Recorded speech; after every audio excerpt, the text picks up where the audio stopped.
This is Reframe, the podcast from the College of Education, Health, and Society on the campus of Miami University.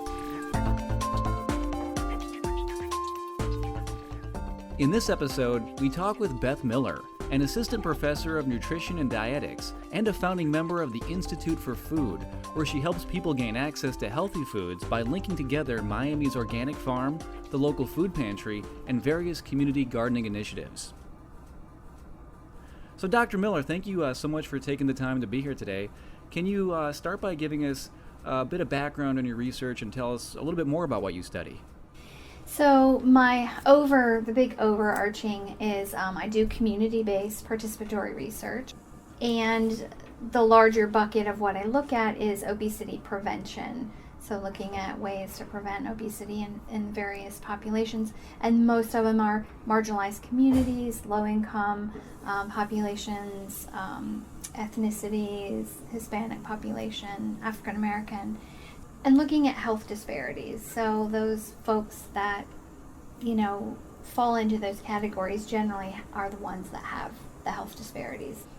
And so community-based research essentially is where you're partnering with the communities to help them solve problems that they think are important and that they find, a need to create a solution for. So we're in a partnership so that we can work together. I obviously know research. I have something to bring to the table to help them facilitate the process, but I need them to help me understand the issues, to have access to, better understanding of the circumstance. So it's this working together.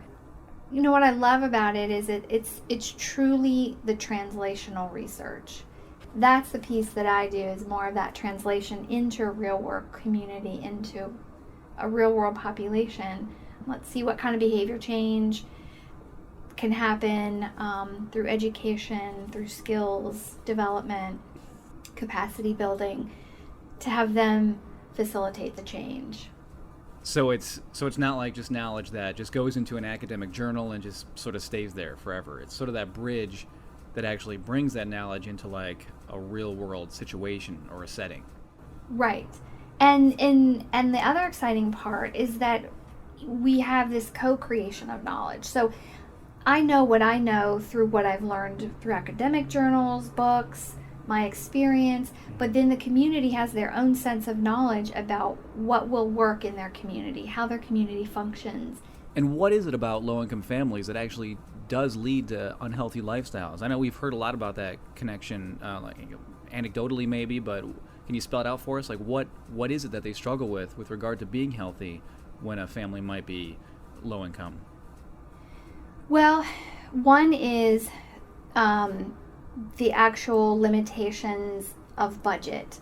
So it is challenging, and there are a lot of factors and a lot of knowledge, expectations, assumptions that are made about being able to work and eat healthy on a very small budget. And then you layer on top of that access to foods. So access to healthy foods. Oftentimes in lower income communities, you don't have nice grocery stores. You have corner markets where the focus, you might have some fruit and vegetable options kind of sitting on the counter, but very few, and that's probably not the most appealing produce. So you have more of the high fat, high salt, high sugar types of foods that are cheap. And so we have these commodities, these types of foods that are cheap. You can buy, really cheap frozen dinners. You can buy soda for 99 cents a 2-liter versus a gallon of milk. So these economics start to factor into, part of that picture. Education, transportation to grocery stores. A lot of times, people have to take the bus to get to the grocery store. They might have 3 kids, so trying to take 3 kids on a bus to the grocery store. There's a lot of barriers to getting there and actually having the value of what that healthy food is. Some of the work that we've done with, for example, in Head Start, we asked these questions of the mothers that we worked with, and and they said that oftentimes we're so stressed about whether our water's going to get shut off, whether we're going to have enough money for rent, that when you think about nutrition, it's not just nutrition. They're more concerned about just having food to put in their child's belly. They don't really necessarily, in a perfect world, they'd care about what that food was, but it's just, do I have something that can fill the void? And that becomes lower on their priority list when they're worried about all these other things, that survival.